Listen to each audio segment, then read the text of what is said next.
పరిస్థితులు ఏర్పడున్నాయండి. వాళ్ళ కూటమి ఒక కూటమిగా వారికి అప్రతిహత, అనన్య సామాన్య, అనితర సాధ్యమైన విజయం లభించింది.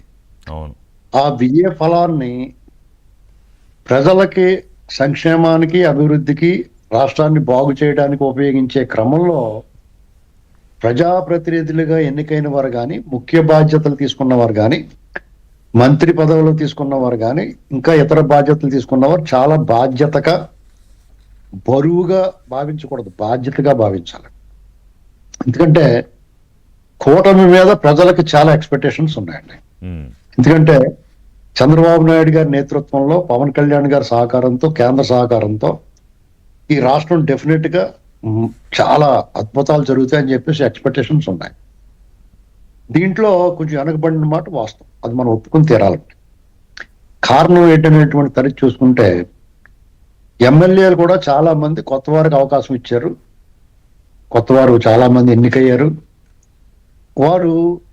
వారికి కొత్త రాజకీయాలు అంటే అంత ముందు ఏమన్నా మరి రాజకీయాల్లో బాగానే తిరిగారేమో తెలియదు, కానీ వారు ప్రజల్లో ఉన్నప్పుడు ఏదైతే వివక్ష, ప్రజాప్రతినిధుల నిర్లక్ష్యాన్ని ఎదుర్కొన్నారో దాన్ని వారు తగ్గించాలి. ప్రజలకి మధ్య, ప్రతినిధుల మధ్య గ్యాప్ ని తగ్గించాలి. అలాగే అందులో కొంతమందికి, చాలా మందికి మంత్రివర్గంలో స్థానం లభించింది, వాళ్ళు కూడా కొత్తవారు, యువకులకు అవకాశం ఇచ్చారు. దీన్ని వాళ్ళు సద్వినియోగం చేయాలి. ఎందుకంటే మనమే అంటాం, ఎప్పుడు ఆ మోకాలైనా కొత్త వాళ్ళకి అవకాశం ఇవ్వాలి కదా, ప్రతినిధులుగా కానీ, పదవుల్లో కానీ కొత్త వాళ్ళకి అవకాశం ఇవ్వాలి. మళ్ళాటి వాళ్ళు మాట్లాడినప్పుడు వాళ్ళు ఏం చేయాలి, ఒక పార్టీలుగా ముఖ్య నాయకులు ఆ అవకాశాన్ని వారికి ఇచ్చినప్పుడు వారి నిర్ణయాన్ని ప్రజలు ప్రశ్నించే విధంగా వాళ్ళ ప్రవర్తన ఉండకూడదు. ఫస్ట్ పాయింట్ ఇది. ఈ విషయంలో ఎవరైతే అంటే నేను పలానా పర్టికులర్ గా పేరు చెప్పలేను, నేను కొన్ని పరిమితులు ఉన్నాయి. ఏ మాట మాట్లాడినా ఆ అన్న అపరాధం, రామ అంటే బూత్ అవుతుంది ఇవాళ రోజుల్లో. కాబట్టి మనం చాలా బరి గీసుకుని అందులోంచే మాట్లాడాల్సి వస్తుంది. ప్రజాప్రతినిధులుగా, ఎమ్మెల్యేగా ఎన్నికైన వారు కానీ, మంత్రులుగా ఉన్నవారు కొంతమంది అబోవ్ ఆల్ అనుకుంటున్నారు. అంటే అబోవ్ ఆల్ అంటే ముఖ్యమంత్రి గారు, ఉప ముఖ్యమంత్రి గారు, ఇంకా ముఖ్యమైన నాయకులు లోకేష్ గారు, ఇంకా ఇతర సీనియర్ల కంటే మేము చాలా గొప్పవారు అనుకోవటం వచ్చిన ముప్పి.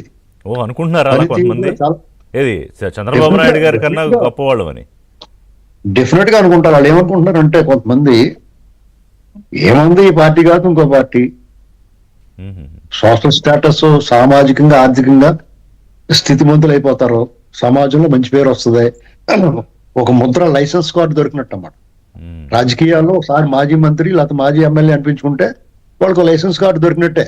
ఆ కార్డు పట్టుకెళ్ళి ఇంకో పార్టీలో చేరిపోవచ్చు. అదే చెప్పింది కనుక నెత్తికెక్కితే అదే పతనానికి మొదటి పెట్టు కూడా అవుతుంది. అదా కరెక్ట్గా, ఖచ్చితంగా చంద్రబాబు నాయుడు గారు దాన్ని వెంటనే గమనించేస్తారు. అందుకనే కదా సంవత్సరంలోనే ఆల్రెడీ 6 నెలల క్రితమే ఎమ్మెల్యేలకు ఒక హెచ్చరిక, ఒక సూచన, ఒక సలహా చెప్పారు, మీరు పనితీరు మార్చుకోవాలని. అందులో కొంతమంది మార్చుకున్నారు, కొంతమంది మార్చుకోలేదు. వాళ్ళకి వాళ్ళు ఏమైనా ఎక్కువ మాట్లాడితే మీ పని మీరు చూసుకోండి, మాకే అభ్యంతరం లేదని మొగమాట లేకుండా చెప్పాడు ఆయన. ఈ విషయంలో, పని విషయంలో చంద్రబాబు నాయుడు గారు చాలా కఠినంగా ఉంటారు. మీకు గుర్తుందో లేదో, మీకు తెలియదేమో, నందనాడ పక్కన దోసకాయలపల్లి అని ఒక జడ్బిహెచ్ హై స్కూల్ ఉంటుంది, అందులో నాగమల్లి సత్యనారాయణ గారు అని చెప్పేసి ఒక హెడ్ మాస్టర్ ఉండేవారు. ఆయన చూస్తానే గజగజ వణికిపోయేవారు. అలాంటి హెడ్ మాస్టర్ ఈయన. చంద్రబాబు నాయుడు గారు ముఖ్యమంత్రిగా కంటే కూడా హెడ్ మాస్టర్ గా చదివిన స్కూల్ అది. అవును. అలాంటి చోట చంద్రబాబు నాయుడు గారు వెంటనే గమనించేస్తారు. అదే ఆయన బలం. ఎందుకంటే ఆయన పనితీరే ఆయన బలం, బలహీనత. అది మిగతా వాళ్ళకి వికరిస్తారు. ఆ వికరించడం కాదండి, రాష్ట్రాన్ని వాళ్ళు తీసుకున్న బాధ్యతను దాన్ని బరువుగా ఫీల్ అవ్వకుండా బాధ్యతగా ఫీల్ అయ్యి ఎక్కువ పని చేసి ఫలితాలు సాధించి ప్రజల దృష్టిలో, మీకు చాలా మంది ఏమంటారంటే కేవలం అభివృద్ధి చేయటం, పని చేయటం, చాకరీ చేయటం వల్లే మీకు ఓట్లు రావు, రాజకీయం కూడా చేయాలంటారు. అది కూడా చేయాలి, కానీ పని చేయకుండా ఉత్తి రాజకీయం చేస్తే జగన్మోహన్ రెడ్డి లాగా ఇంటికి కూర్చోవాలి వెంటనే. ఒక రోజు రాజు పని అవుద్ది. ఇది చంద్రబాబు నాయుడు గారు 4వ ముఖ్యమంత్రి అయ్యారంటే ప్రపంచమంతా కూడా ఆయన పనితీరుని మెచ్చుకుందంటే కారణం ఏంటంటే, మీరు ఒకటి గమనించుకోండి, ఏ నాయకుడైనా సరే, ఇవాళ కొత్తగా వచ్చే రాజకీయ నాయకులైనా సరే, సీనియర్ రాజకీయ నాయకులైనా సరే, ఒకటి గుర్తుపెట్టుకోవాల్సింది ఏంటంటే, చంద్రబాబు నాయుడు గారు ముఖ్యమంత్రిగా బాధ్యతలు తీసుకున్న తర్వాత ఉమ్, ఆయన రామారావు గారు చరిష్మా లేదు.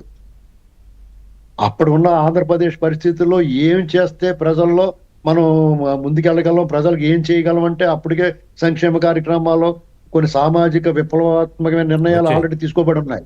అప్పుడు ఆయన పని చేయాలి, పని చేసే ముఖ్యమంత్రిగా రెండోసారి ముఖ్యమంత్రి అయ్యాడు. గుర్తుపెట్టుకోవాలి, ప్రతి ఒక్కడు పని చేసే Correct. ముఖ్యమంత్రి నినాదంతో.